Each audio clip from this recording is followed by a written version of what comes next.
March 12th, 2001. Interview with Wilensky. Liebä Wילנסקי. Born Kretschmer, K-R-E-C-Z-M-E-R. Interviewer is Lisa Newman in Toronto, Canada, and the interview is in English. March 12th, 2001. Interview with Liebä Wilensky, W-I-L-E-N-S-K-I, born Kretschmer, K-R-E-C-Z-M-E-R. Interviewer is Lisa Newman in Toronto, Canada. The interview is in English. And you are? I'm Liebä Wilensky, born Liebä Kretschmer, from Vilno. Now it's Vilnius, because it's under Latvian Republican, and I am here in Toronto. And when you were born, where were you in the family of all the children? I was the fifth child in the family.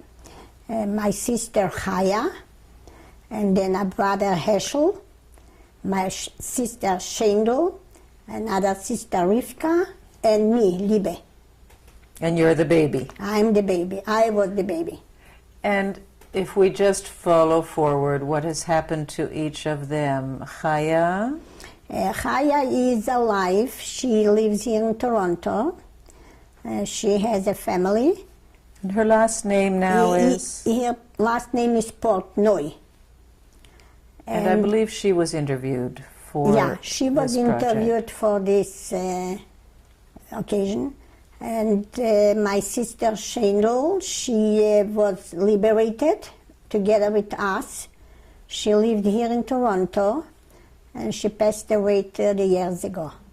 She has two daughters. One is in Israel and one is here in Toronto, also with families.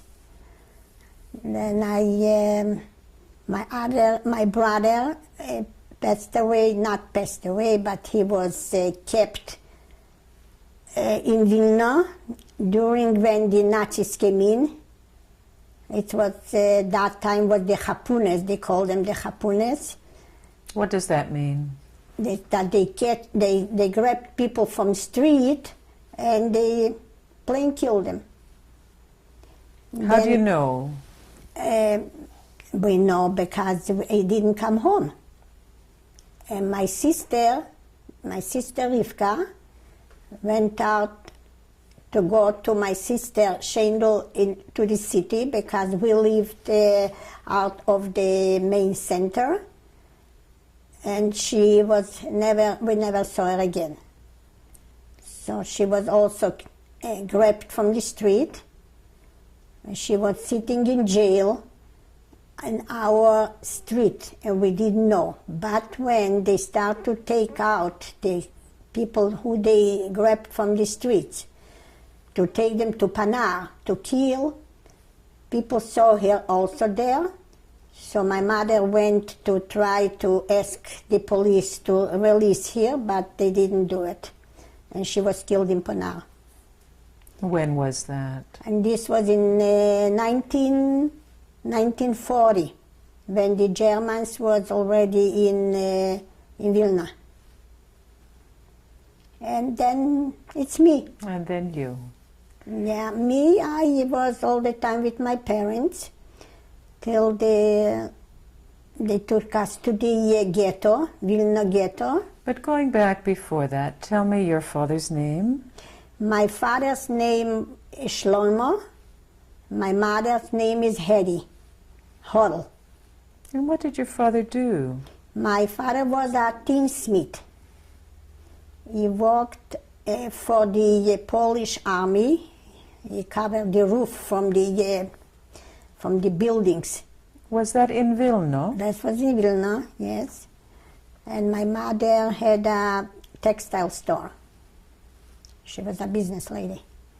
Tell me about what you remember of your father. My father was a very quiet person. He liked very much chazones. I wouldn't say we were very religious, but he comes from a Rabboni Sheheim. Tell me what that means. Rabboni Shehem means that his ancestors, family, they were rabbis. In Poland? In Vilna. In Vilna. Yeah. And what was their name? Well, their names I don't know. They were all Kretschmers. And my mother had 4 sisters and 3 brothers. They all perished away during the war. That my name is named after a sister, Liebä, who passed away before the war, way before the war. Did you meet your father's family as a young person? My father's family was, I never met the grandparents. I guess they were dead by then. But I met my auntie. We were very close with her. We used to go to visit her very often. And one time I met my uncle who lived in Germany. During the war, because he was a Polish Jew, they threw him out to the between Germany and Poland that calls Bonshin, a place like concentration camp. And with his 2 children, the 2 children were taken away from them. He died. The wife, we don't know what happened to her. And the children, they took to Russia. And we never heard from them.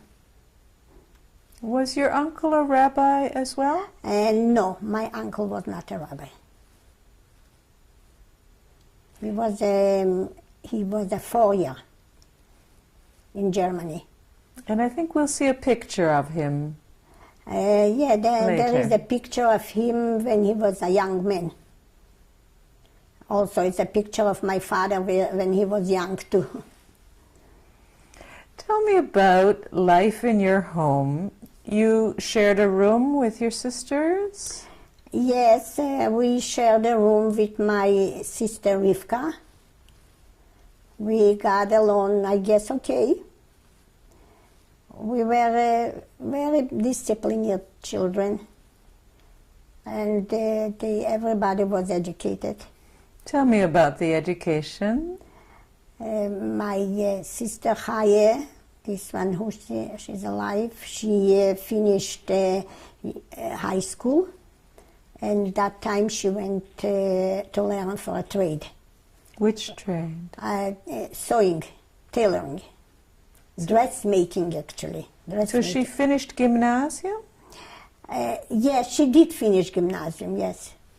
But she wanted to have a trade, so she went, and a mother she went to learn by a family, also a cousin of my mother's. She had a big, it's not a factory, they wouldn't call it a factory that time, but she had very rich clients. So she stayed with her. I'm sorry, go ahead. My brother was also educated. He went a few years in the yeshiva, but it didn't work out for him. So he was a businessman. Didn't work out because? He didn't like it. Well, did the girls have Jewish learning? Yeah, we all have Jewish learning. We all went in a Jewish school. I went in the Dinenzon Shul. This was where we lived. Then I went in Lezargovich Shul. And then 1 year I went to the gymnasium. And the war broke out. Also my sister, the same thing. What do you remember from Shabbos at home? Shabbos at home was a pleasant Shabbos. Always with the candles Friday night, with the Chon Shabbos. This was a traditional Shabbos meal that time. And not quiet, go to guests, visit, go to visit. How did you keep the cholent warm? To keep the cholent warm, it was in a bakery. They used to bring it Friday to the bakery and then pick it up Saturday around 12 o'clock. And that's the way it was warm. What about Friday night? What did you eat? Friday night, my mother used to make chicken soup and fish, the traditional Jewish fish, challah, baked challah. This was Friday night. And we all spent very, very pleasant evening with singing, but because my father likes very much to sing. Zmiras? Zmiras. Did you go to shul? Yeah, when I was a child, I used to go with my mother to shul.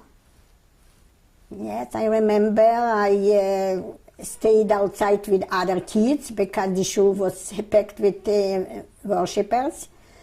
And we played outside, and sometimes I went to my mother, sit beside her, like any child. Did you ever go to a wedding in Vilna? A wedding in Vilna, I don't remember I was going to a wedding in Vilna. A wedding in Vilna was not weddings like here. It was very simple. And if they made big, they usually, the parents used to go. What about bar mitzvah? Do you remember your brother's bar mitzvah? No, my brother is much older. I remember one bar mitzvah, yes, from a relative. He went to shul, we went all to shul. We heard him saying the brochas, and he read them after. And then we came home, all to their house, It's not like here in big halls. And we had lunch, dinner, whatever they prepared. And they were their relatives, they were relatives to us. And to say other bar mitzvahs, I don't recall. What about Yontif? What do you remember from Yontifs? Yontif, prepared for Yontif, my mother used to bake kichel for Rosh Hashanah, and I like it very much. And we all went to shul. My mother used to dress up and put on a black scarf, a shawl. They used to call it a shawl. And she looked very beautiful. And we all went to shul. Did you travel to see other cities? No, cities no. We almost stayed in Vilna. We went to see when my sister got married, my sister Shengel got married. She lived in Svinchan, called the little town Svinchan. There we went to see the in-laws, her in-laws, like my parents' machatonim. So we stayed there for a day, I think a day, but the traveling was by horse and wagon, not by car. And this is what I remember from my childhood. What did you used to like to do as a little girl? To read. Wintertime I used to skate, though I didn't know very much how, but I did. And the skates were not so fancy like it is here. We used to put on the shoes the little blades. Did you read Yiddish or Polish? I read Yiddish. Now I read Polish too, but a little with difficulty, slowly. But Yiddish I read fluently. And at that time, when you were a young girl, what did you imagine your life would be like? See, that time we never thought what life could be, because when I was going to school, I had a lot of friends. Which we were going to school together, and we always talked about what's doing in the world, and we didn't expect what happened to us. But when the war broke out, we saw what we can expect from it. But we didn't know that we're gonna be perished away. Because did you think that you would be a dressmaker like your older sister? I don't think so, no. I had other thoughts in my mind. Like what? To learn. I liked very much to be a teacher, but it didn't work out. My mother used to, when the Germans came into Vilna, my mother used to always say that these Germans are going to be like the Germans from the First World War. They were very gentle, very nice to the Jews, but it didn't work out. Tell me how things began to change in Vilna. When I was there? When did you start to think there might be a war? No, we never thought it's going to be a war. Till the Germans didn't attack Poland, nobody thought it's going to be a war. People start, when the Germans start to approach Lithuania, then people saw that that's true. So they start to run. They start to run to Russia. Many people went away to Russia, and from Russia they went to China, and from China they came to America. Did your family think to leave? No. Why? They didn't think of going nowhere. As I say, my mother used to say these Germans are going to be just as good as the Germans from the First World War. But that didn't work out. So what was the first thing that happened? The first thing what happened to the Jews. To your family? To my you family. And your family? We were home.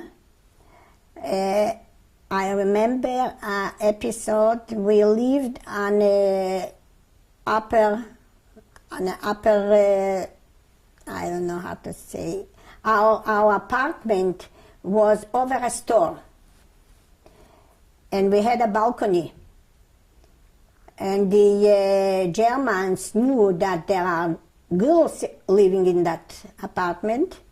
They climbed through the balcony, and but my mother was very, very smart. She hid us right away. Where? We had an attic. She pushed us in the attic, and she told us to be quiet. We stayed in the attic. The Germans climbed through the balcony up to the door, and they asked where the girls are. She said, I have no girls. There's no girls.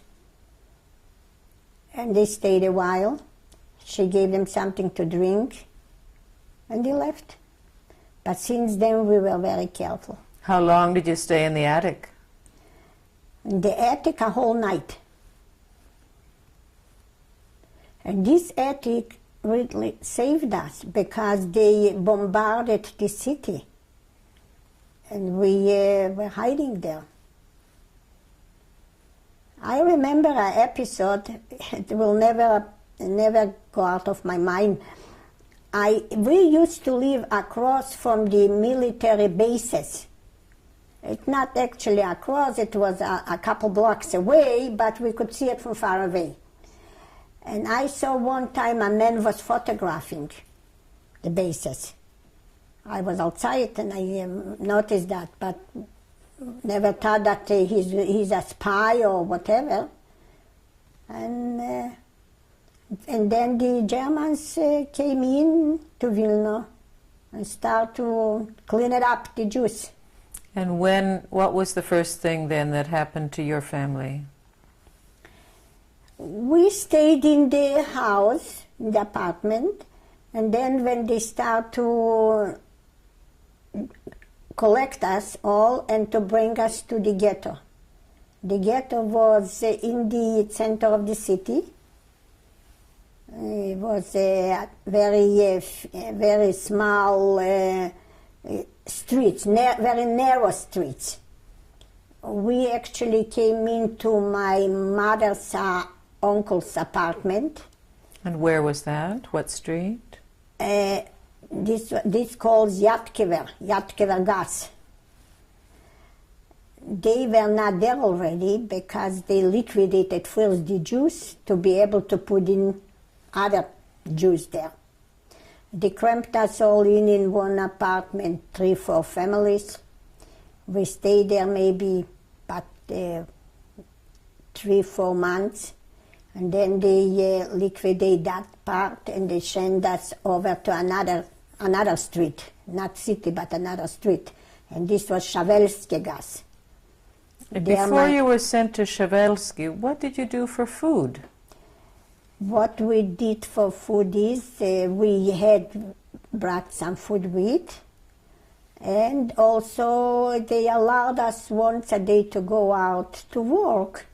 So everybody brought something in hidden, not officially. It was hidden.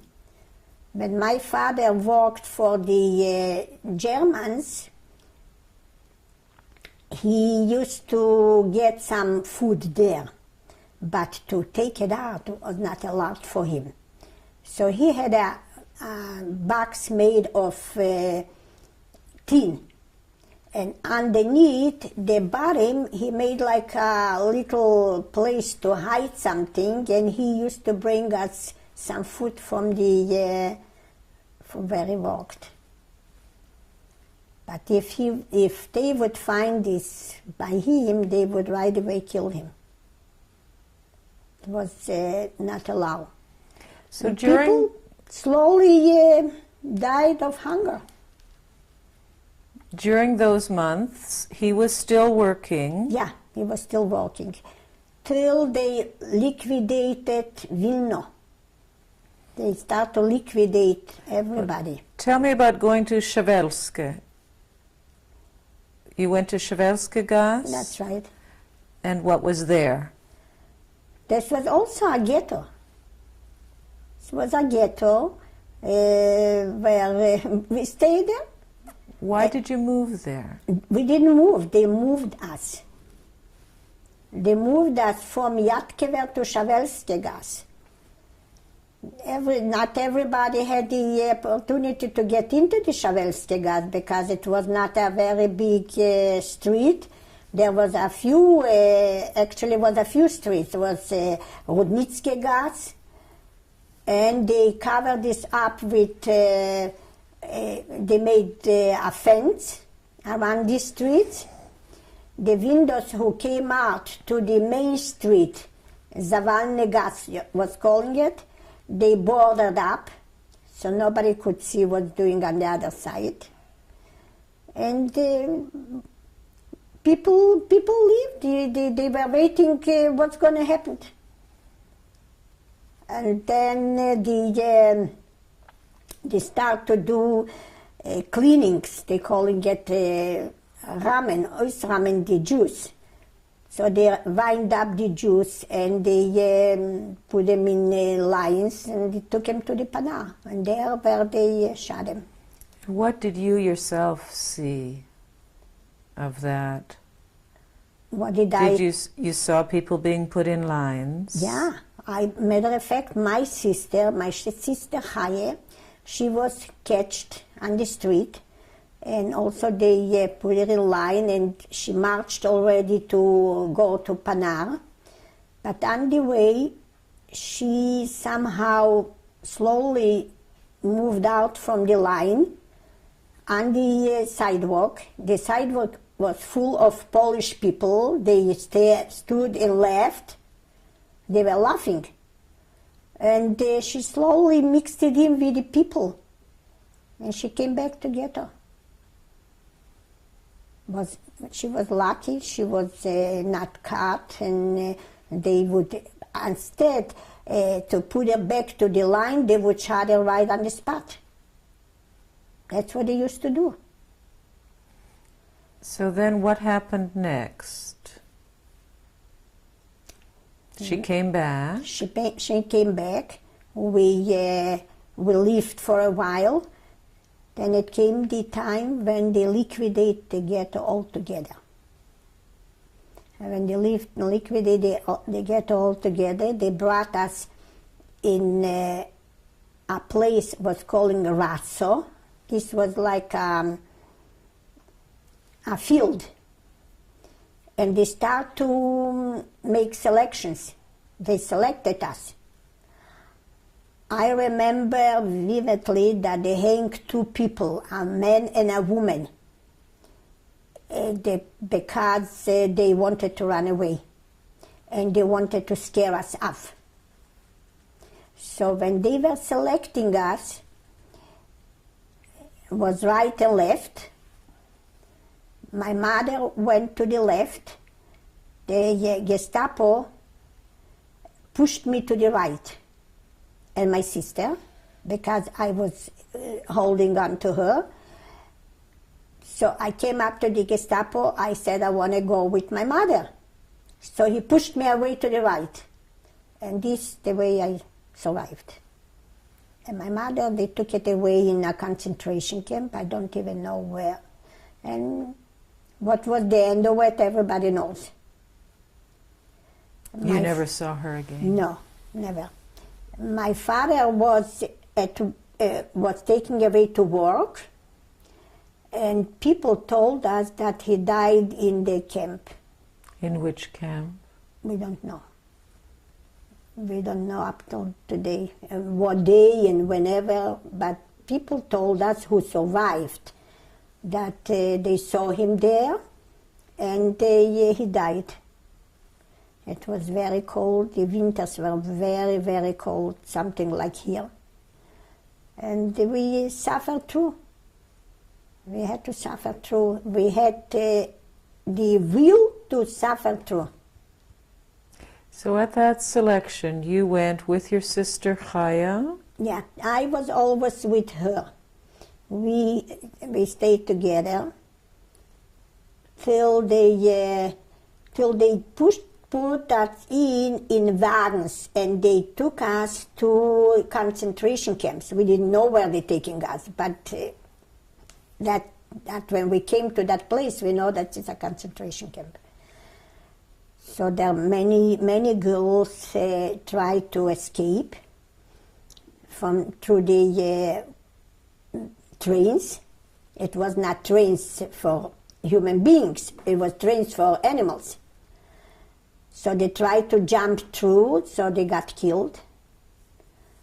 And we came that time to Riga, and it calls the place Kaiserwald. The place is still existing there. There they made again a selection, and they took us to a working place it calls Juglas. There we stayed in Juglas, and we worked for the Germans.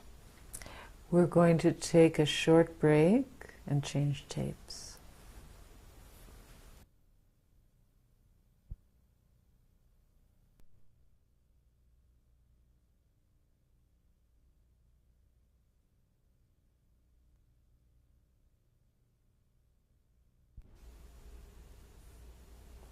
Tape 2 with Liebä Wילנסקי. So there was a selection at Kaiserwald. And they took us, as I said before, to the camp Juglas. This was not a big camp. Actually, it was a working place. We worked on the Baustelle. We used to drag wood to build up little little houses, but we didn't know for whom they are, but just to give us work. They changed us the clothes in strap clothes. They cut us, they shaved us off the hair. Where? Just your head? Yeah, from the head, the hair. That in case we run away, we would be visible. But I didn't work too long on the Baustelle. They gave me some work in the camp. I was fixing cables for the front line. How come you changed? I didn't change, they changed it for me.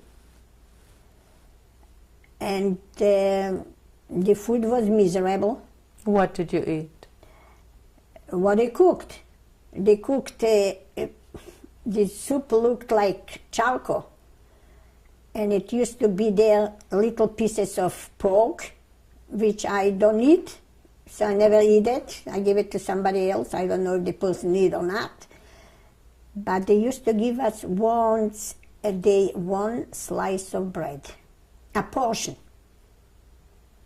This portion bread, we're supposed to keep it from at night till next morning and the next night. And that's what was our food. Some girls walked out of the working place. They used to bring in some Latvian women used to give them a piece of bread or something, a potato. As I walked inside, I never had nothing. Did people share if they had? Not particularly. But one time I got access to potatoes, and I, plain saying, stole 2 potatoes. They cut me. They put me in a little shack where there was a dead man lying. I had to stay there all night. I was lucky they didn't hit me. How old would you have been? That time, I was maybe 15 or 16 years old, but I was tiny. So I stayed there all night. Next day they let me out. In that camp, they used to count us every morning and every night if we didn't run away. Me as a short person, and they kept me as a child. I used to stand behind the 4 women on a stone that I should look taller. So when he counted, he saw that's a tall woman behind standing. Otherwise, as I say, I wouldn't be here today. When they liquidated the camp, there were a few mothers with children. The children were also, I guess, my age or maybe younger. So they liquidated children with the mothers. The mother wanted to go where we were sent, but they wanted to take away from them the children. So they didn't want to leave it, and they went with the children, and they got killed. They took them right away to a grave, and they shot them. From that camp, we went, they sent us again to another camp. And this was, I think I said Kaiserwald before. This was Stutthof. This was Stutthof. There we didn't do nothing. We were sitting and waiting what's going to happen. Now, just to go back, how long were you in Uglatz? In Uglatz we were about a year. I don't know the reason why they liquidated the place, but they send us away. That's and it. You were all women in Uglatz? No, we were women and men, but women separated, men separate. You were a teenager. Do you remember if you had your period then? Oh, this was a problem. I had a big problem with that. I took sick, and they took me to a quarantine. And whoever went into this quarantine didn't come out alive. But being in that quarantine and having a high fever, my blood let go. And when the doctor came in, the German doctor came in, he said that I am all right. So if you are all right, you're still a product to go to work. So I was lucky that time too. They sent me back to work. Because I know lots of women, lots of girls, they took away when they were sick, they round them up, like they collect them, and they took them away. We didn't know where. Did they give you any medicine when you were sick? No. No medicine. There was no, or they didn't want to give it, or maybe they didn't have it, or they wanted that we should just perish away, that's it, like die. The other people in Uglatz with you, were they Polish or from other places? We were all Jews there, Jewish girls and Jewish men. There were some, I think there were some from France. They brought some in from France. But being in your own misery, you never talk to nobody. We all, I was sleeping with my sister on the bridge, and around us were girls which they from the little towns from Vilna. So we were friendly with them. But there were some other. There was the block eldest was a German, a woman, a German. I don't know if she was Jewish or not. She was a very tough woman. So if she was tough, we stayed away from her. Did you ever see any gypsies? Gypsies in our camp? No. No. No, I never saw. And you were there for a year. Did you know when Jewish holidays, when Yontif was? Matter of fact, girls remember it. And we tried to observe it, but they didn't let us. What did you try to do?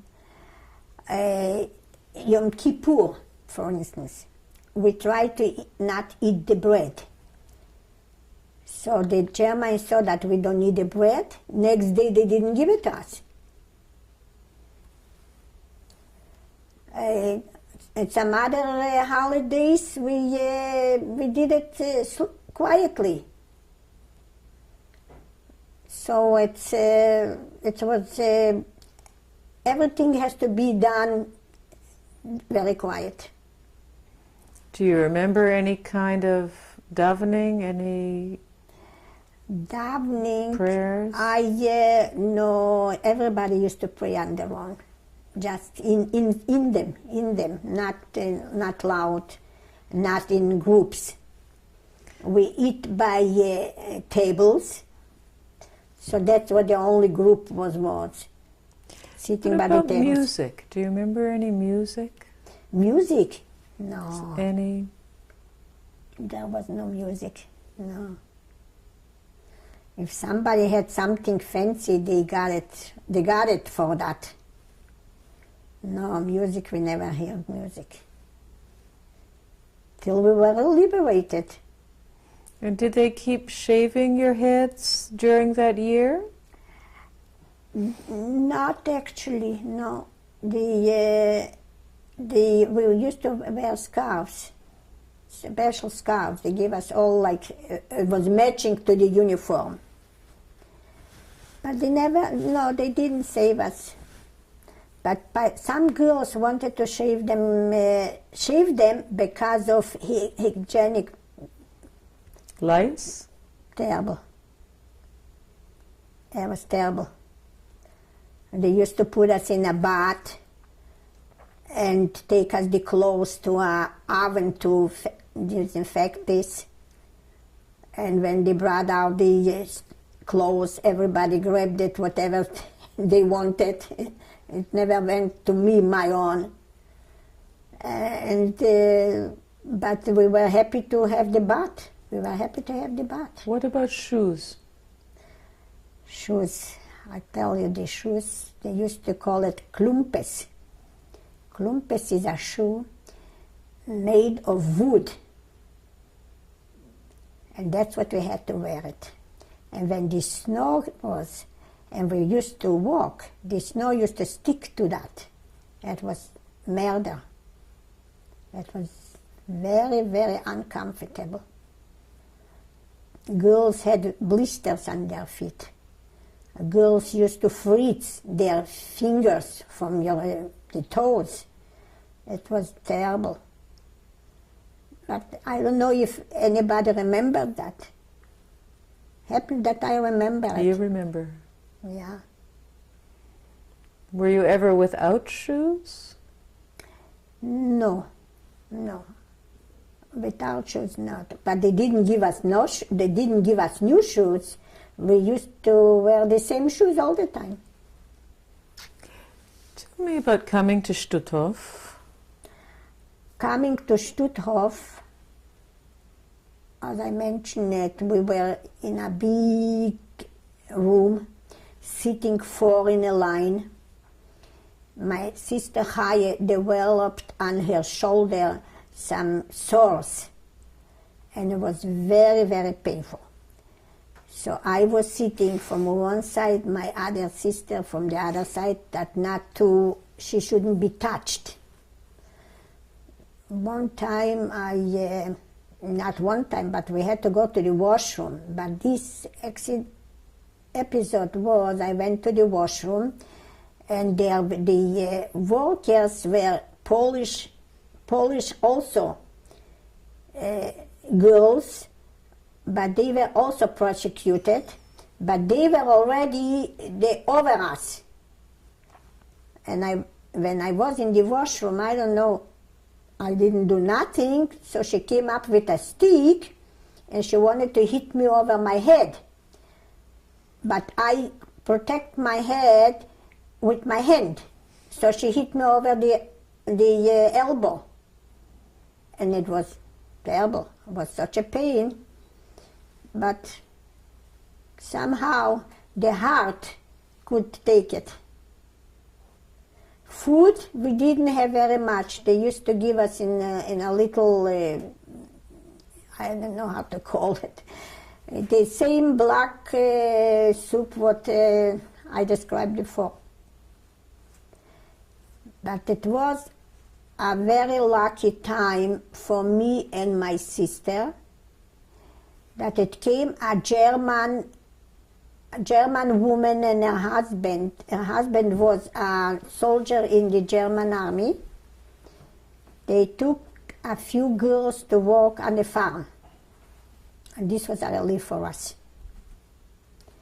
We came to the farm. Did you volunteer?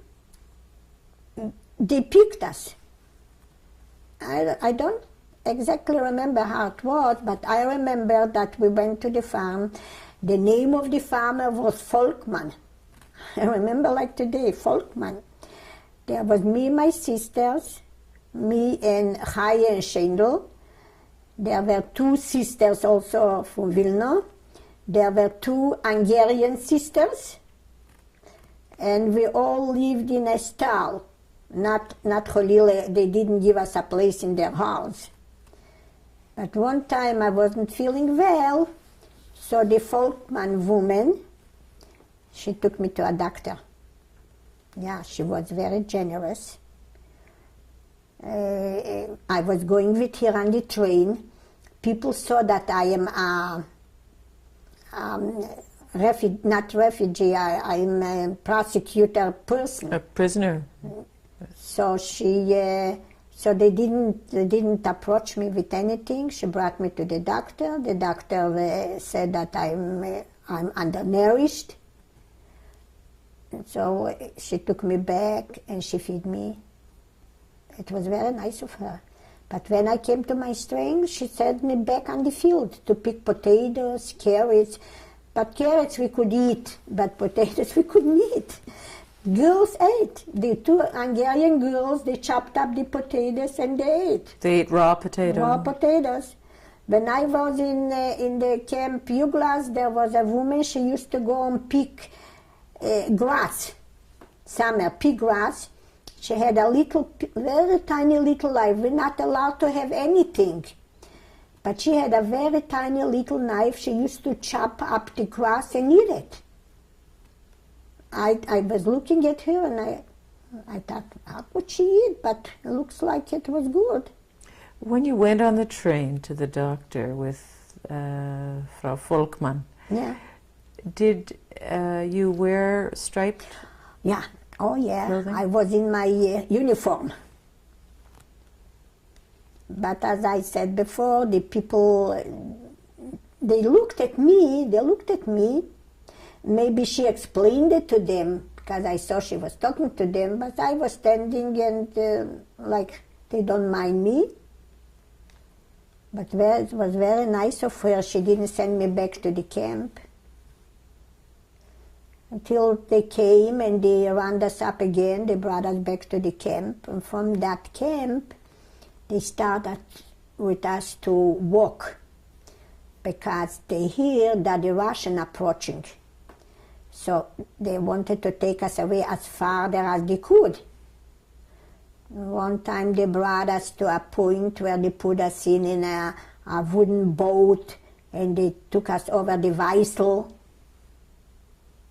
And then they told us to go out, and we went out from the boat, and we walked again, and it was snowy, it was winter. And from far you hear that the shots, people who couldn't walk, they shot them on the spot.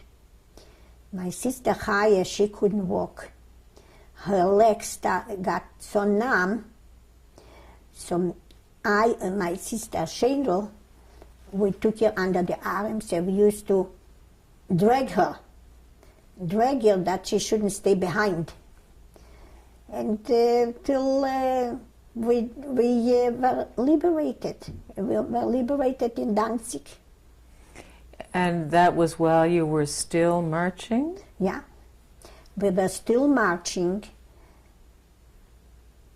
Another episode is that we were marching and they brought us to a farmer's barn.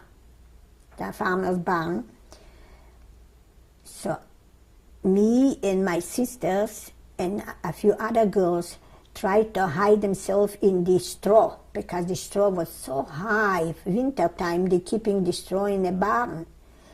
And the rest of the group, they took it maybe a couple miles away, also in a barn, and they burned. They put fire on the barn and they burned everybody there.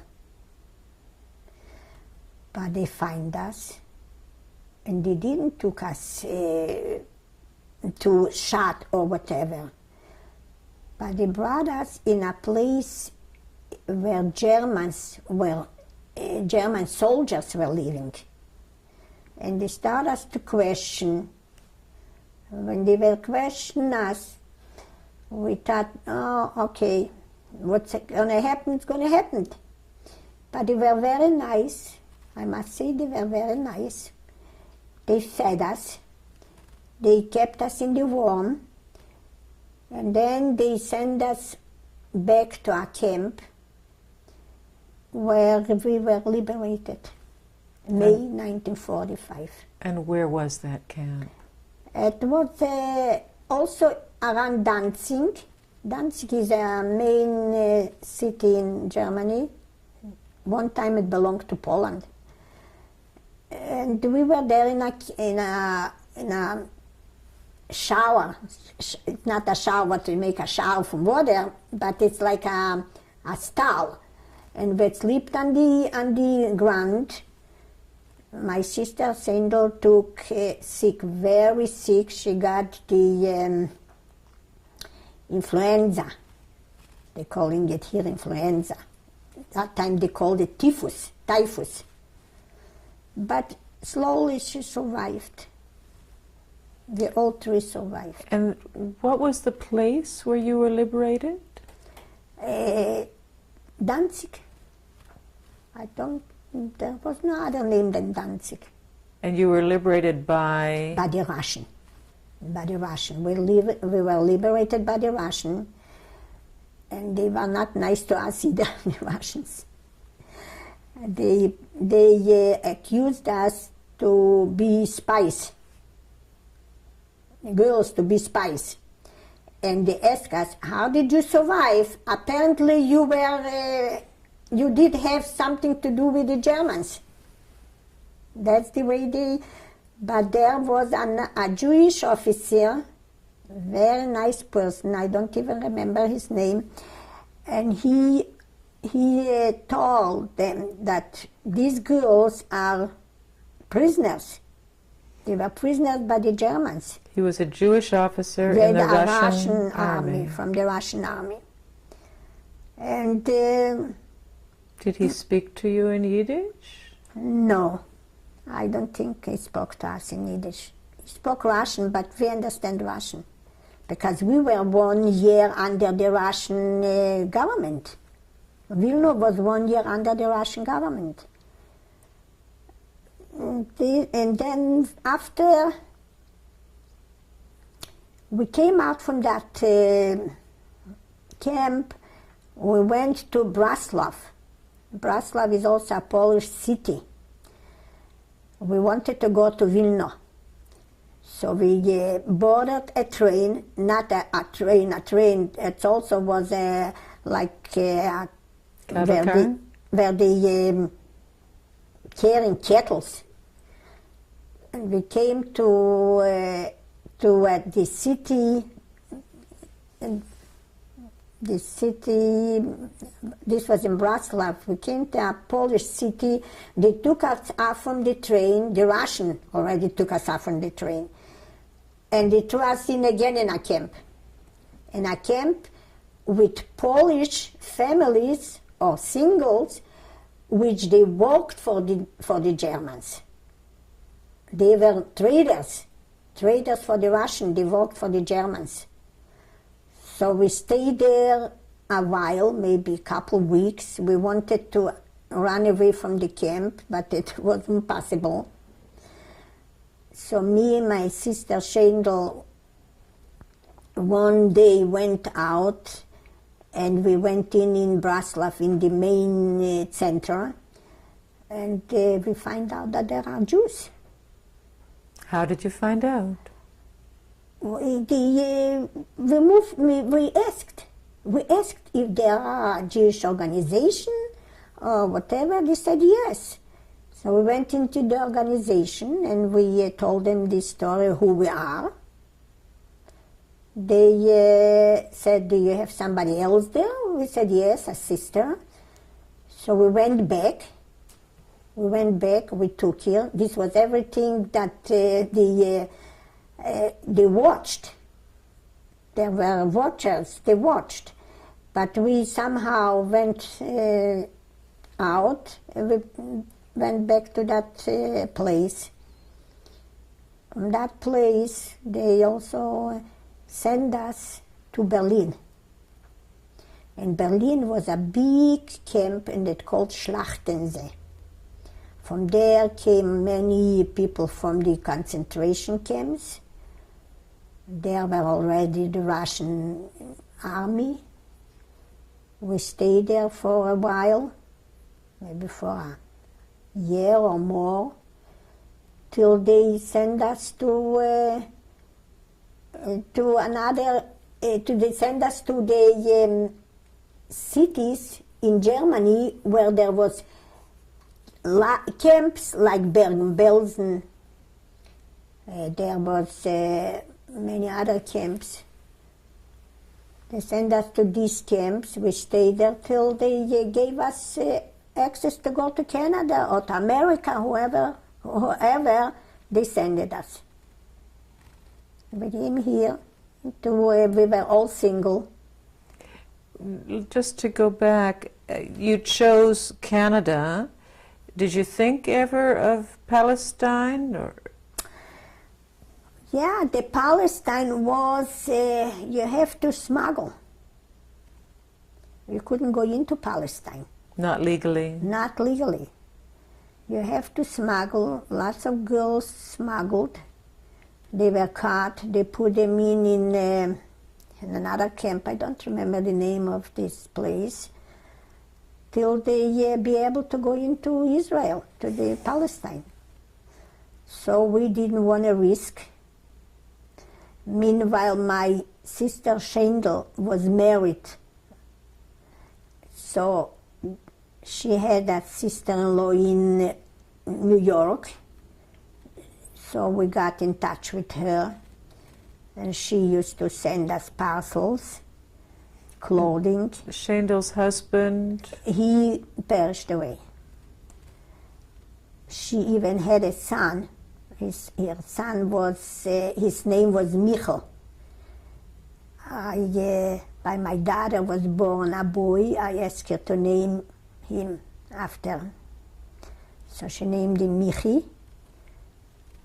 And this family, we kept in close with her. She said, don't go nowhere. I'll try to bring you over to America.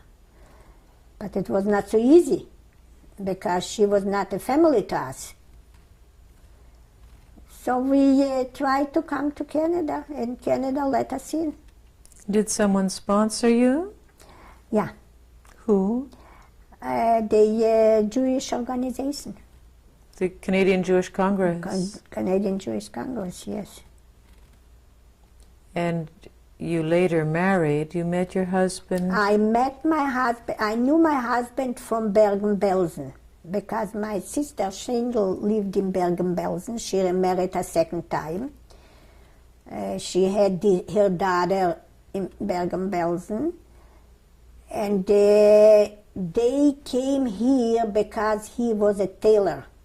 And that time, Canada let it in tailors. Tailors or farmers. I was not a tailor, I was not a farmer. But I waited for my turn, and I came to Canada. And my husband was working in Bergen-Belsen for my brother-in-law, for my sister's husband. And I met him then. But there in Bergen-Belsen, just friends. But when I came here, we got more acquainted. And we married in 1951. Here in Toronto? Yeah. And you later had two children? Two children. My daughter was born in 53 and my son in 57. And you have many beautiful grandchildren. Yes, yeah, and we'll see your pictures. Hara. This is my interest. B'li Ayin Hara. Yeah. We're going to take another short break.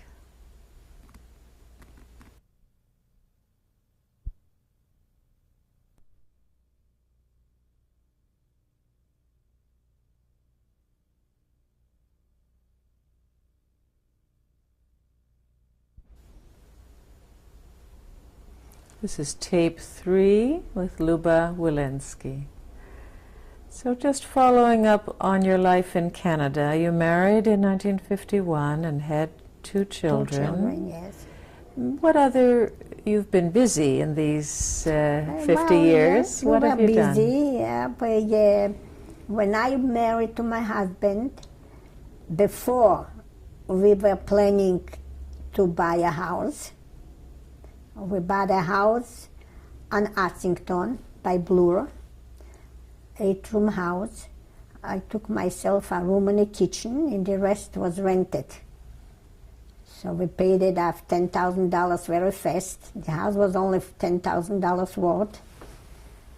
We lived there when my daughter was born there. When she was 3 years old, we moved on Eglinton and Oakwood. It called Lanark. We bought a triplex. And we lived there. My husband worked in the Cook clothing manufacturer, where they manufacture men's clothing. And also in the evening he used to go to work in a other shop because he specialized that in pockets. He was a pocket maker. They used to laugh. You're making pocket, but they have nothing in the pocket. This way, we and I was home. And we rented out, the other 2 apartments was rented out by us. And we lived a quiet life till my husband started to have problems, back problems. And the doctor said he should have an operation, but we decided not to. So he stopped working in the shop, and he worked at home. From the beginning, he worked in the laundry room. He made himself a little place in the laundry room. Then we opened a little shop in the basement. This was a basement apartment. We had workers. My husband used to take out work from the private customers, private tailors actually, private tailors. And this way we lived a quiet life. And we still have the place. It's still our property. And my husband then liquidated the place 4 years ago. Actually gave it over to an Italian guy who worked for him. And he was working there till last year. Last year he moved out, so we're renting it out. But my husband took sick 6 years ago. He went for a checkup to the doctor, find out that the kidneys are damaged. So he asked the doctor, I don't feel anything, how come my kidneys are damaged? He said, till we don't see it, we don't know. What was the problem? High blood pressure. He used to take a pill for high blood pressure, and this damaged the kidneys. Last year he started to go for dialysis. Till last year we worked for the diets, but the doctor said that it won't work. You have to go on dialysis. So he's on dialysis now. I was always home because the kids were smaller, and I had before I had the big house, I had roomers. Have to look it up, and then we had the triplex, so till we bought this place also 30 years ago. Have you been involved yourself with organizations in the Jewish community or survivor Yes, I was involved with the survivors. Yes, that's right. But many survivors are gone already, unfortunate. In the Jewish community, I go for lectures. We're giving donations. What about shul? Are you yeah, we're going. shul? Yeah, every Shabbos we're going to shul. Matter of fact, we don't belong to a shul because we belong to the Borchov Center, there where my husband is a member. But we go every Shabbos to shul. There is a shul here on Shepherd called Adat Shalom. Sometimes we go to the Bet David shul. And we are traditional Jews. I keep Shabbos. My kids are religious. Before they become religious, they were traditional. They belong to the Bnei Brit. Our daughter was once a chairlady in the Bnei Brit from the youth. Our son was a very good student. As a matter of fact, he got a scholarship. So, but he went to Israel just for 1 year. From this 1 year, developed to 20 years. And he was there in a yeshiva Itri. He got there his smiches.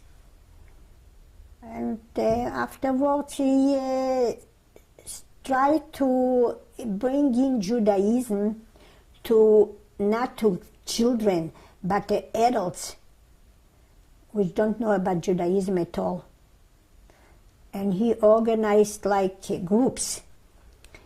Used to come, lots of young adults used to come from the States, mostly from the States.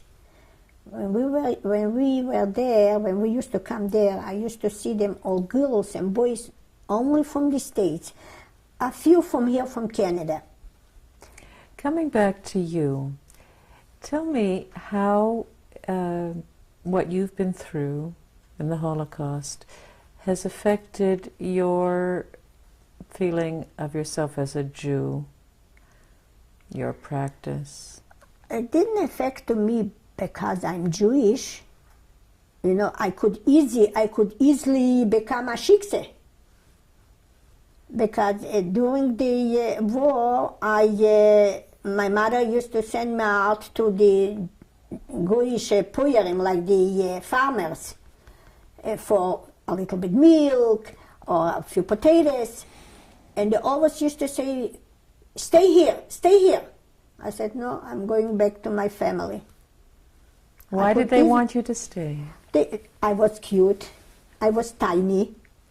I was very movable. I was a very movable girl. Now I'm older, I don't move so much. But I was a very movable girl. You were quick. Quick, yes. And smart too. I'm saying myself smart too. So they liked me to be with them. One woman offered me her son.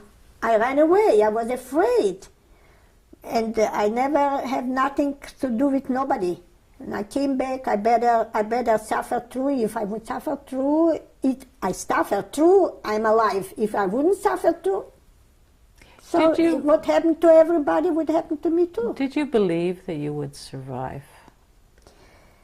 To be frank with you, no. In the condition we were, nobody of us believed that we're going to survive. Nobody of us. But sometimes the seichel, the comes to you, and you think, I should try. Like hiding in the farm in the straw. It was dangerous. It was very dangerous. The next day they came with forks, and they stick in that's the way they find us. They stick in the straw and they find us lying there. And so we thought maybe the farmer's going to kill us, because listen, the way we looked, we were not giborim. He could take a stick and hit us over the head and finished with us. But he gave us into the German, and that time I can't complain. They gave us to eat, and it was warm, and they sent us back in another camp. Well, listen, this was not, they couldn't keep us. It's a good thing that they didn't touch us. Sometimes there was mazel. Mazel is more than verstand, you know what I mean? Yes, yes. Well, mazel is one thing. How do you explain how you survived? Lucky. Mazel. Mazel. Mazel. That's all. There's no explanation. It's not like some people were hidden, you know, that's the way they survived. It was also dangerous, very, very dangerous. Many died. Many were killed. They find them and they took them out and they shot them right on the spot. Tell me, what made you decide to make this tape? What makes me decide to make the tape? For my grandchildren. A couple years ago, I never told my kids what I went through, because I didn't want to hurt them. But a couple years ago, I was in Israel, and my third grandson, which is going to be bar mitzvah now, came to me. He came home from Cheder, and he told his mother that the Rebbe were talking about the Holocaust. So, and I was sitting there, so my daughter said, go ask the Bobby. So he came up to me and then asked me. He asked me, were you in the Holocaust? I said, yes. So tell me, how did you live through? How this, how that? I told him in a few words, you know. And a kid, he went away. My children, my grandchildren, they don't speak English. They speak English with an accent, they don't understand very much. My English is not so perfect for them. So I told him whatever I told him, and a kid, he went away to play. So now I figured, well, I'm getting older. Let them see my life, how I lived through. Because when they were teenagers, I used to tell them, kids, you have to look out for your life. So, you know, when they are teenagers, in the stube is everything there, they don't care, they don't need it to go out and look for parnassa, because lots of girls went to work in bakeries, how that or never. Every time she needed $1, she had $1. So that's why I decided.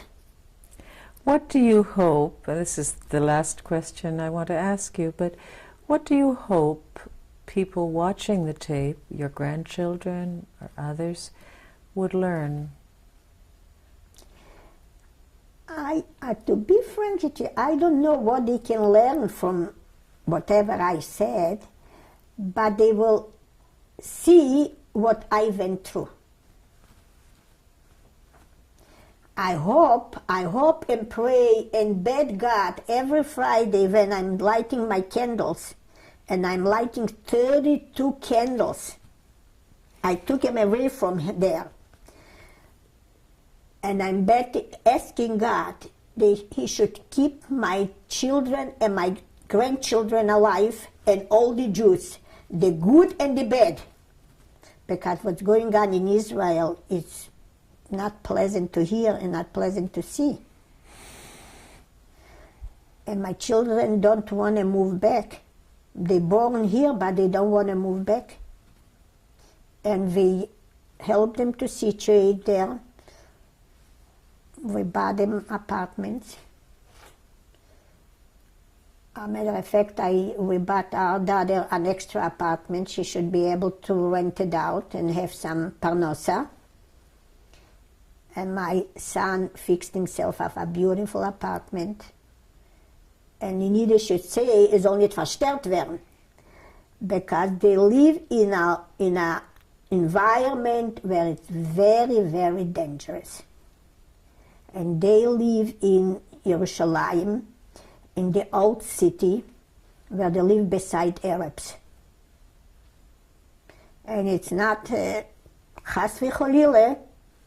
We know what they are. So you fear for them. Yeah, I worry for them. Yeah. Many times I don't sleep because of where my daughter lives.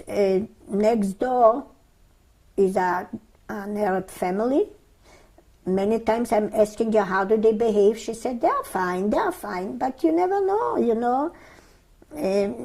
Many years ago, I remember we were in Jerusalem, in the old city.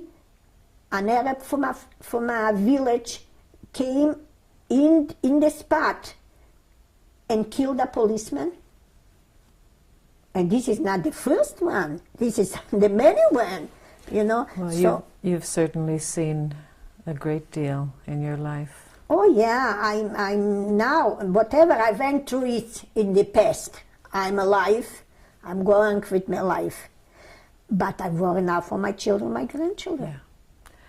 I want to thank you very much for making this tape. Thank you for not talking me in, but you know, it like I said, it came the time when I decided I'm going to do it. We're going to take a short break again. Can I make you a coffee? Don't put this on the video.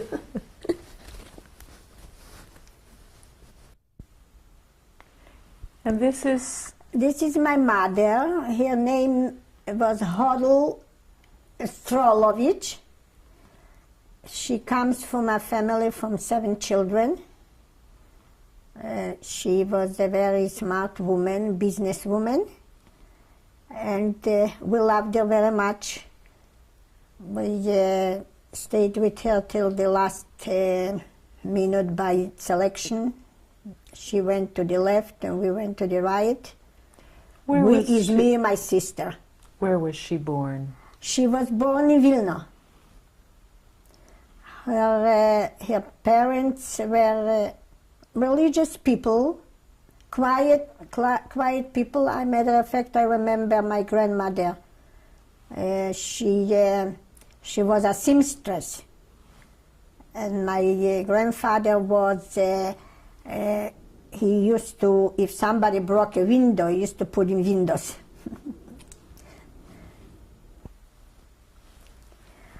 These are my parents from my father's side, my grandparents. From the left side is my father's brother. He lived in Germany. His name was Yaakov. And his last name? He's not alive. He was Yaakov? Yaakov Kretschmer. In the middle is my father's sister. She was Leah Kretschmer. Her married name was Strass. She has a daughter living in Israel. And to the right side is my father, Shloime Kretschmer. And this was when they were all young. Where did they live? They all come from Vilna. They lived in Vilna. They were born in Vilna. They lived in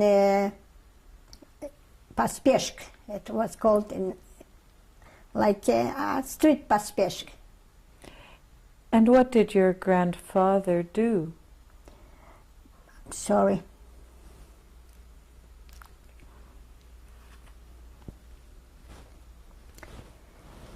This is my passport to came to Canada in 1948. It was given to me in Bad Salzheim in Germany from the immigration, German and Canadian immigration.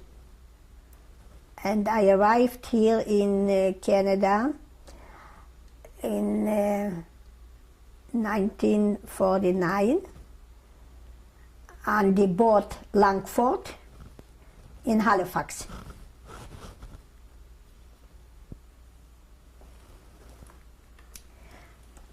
This picture was taken in Montreal in 1950, before I came here to Toronto to get married. I was living there with a family, and they photographed actually for me. How old were you? Here in the picture, I was maybe 28, 30, something like that.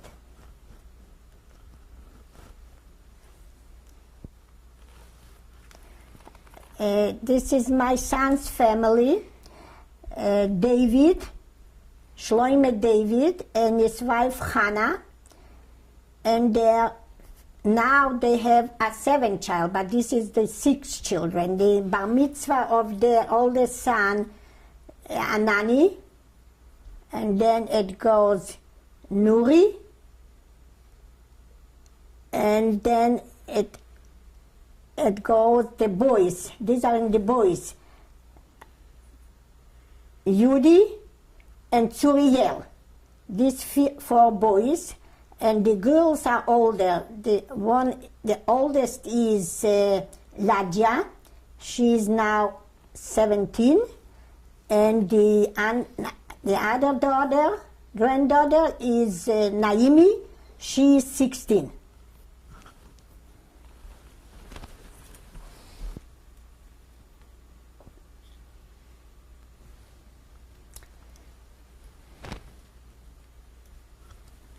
This is my daughters and my son-in-law's children, Hedy and Yaakov. The oldest is, now I have to remember.